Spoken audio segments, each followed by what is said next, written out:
I guess it's kind of validating them as a person, but going back to the theme of our show, getting to this place where we can give each other permission to feel safe and to relax, so that we're not all walking on eggshells wondering, for lack of a better term, and it sounds horrible to say this, who the bad people are.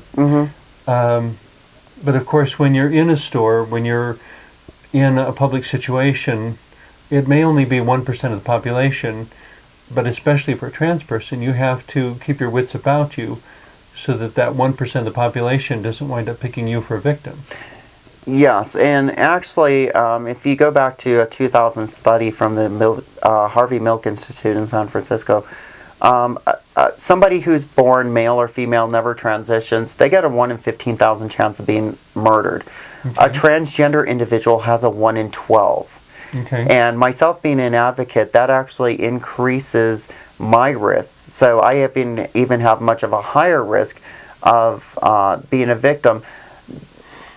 If you look at it overall, though... because your face is in the media so much. Yeah, because I'm out there. I'm not afraid of to say, here I am, well, this is who I am. To some extent, somebody has to be willing to be out there.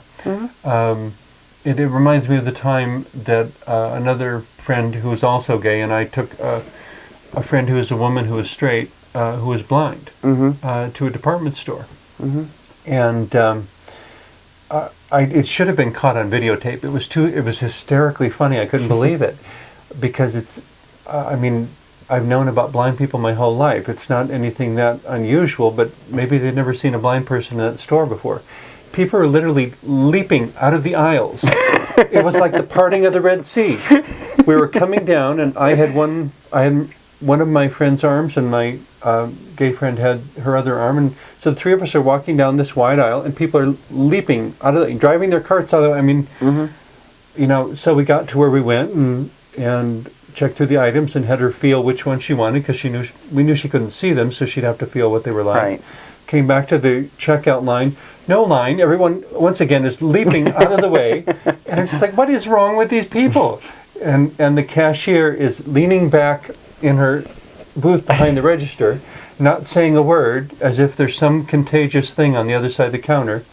And so I have to describe what's happening so that my friend knows when she's being handed change and so forth. Right.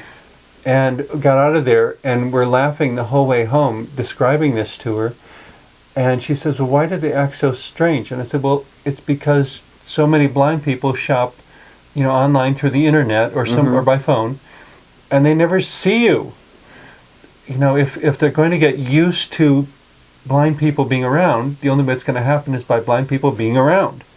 Exactly. And me, myself, in my travels, one of the things that we have talked about before is going to truck driving school. And I did it in North Carolina. And out there in North Carolina, of course... I imagine there's a lot of people that say that's the worst part of the country to try. Yeah. My apologies to everyone from North Carolina.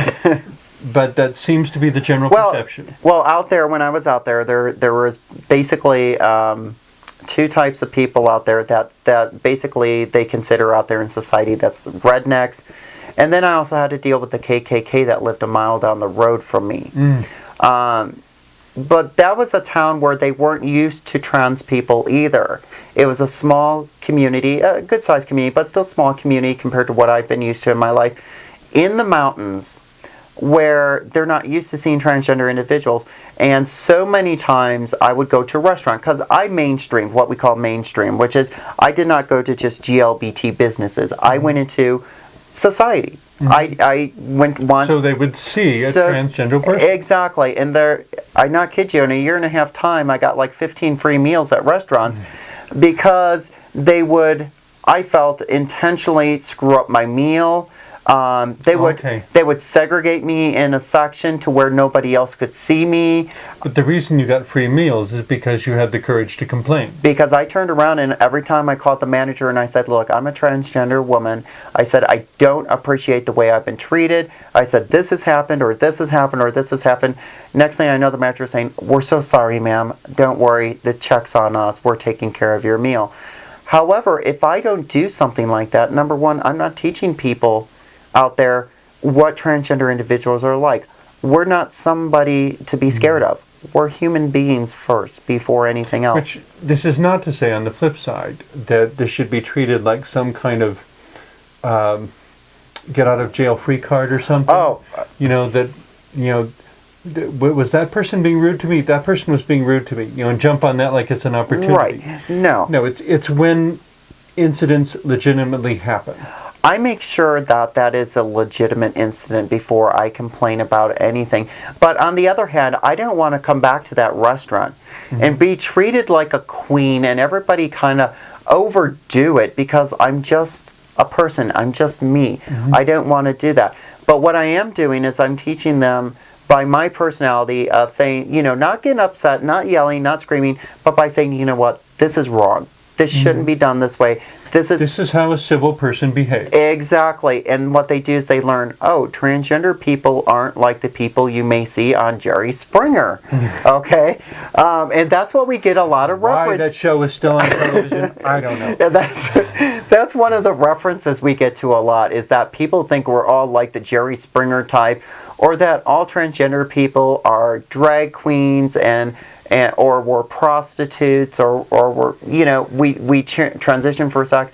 And when somebody like me or many others in the community that I've worked with actually go out into the public, they're being an advocate and they're showing, no, this is who we are.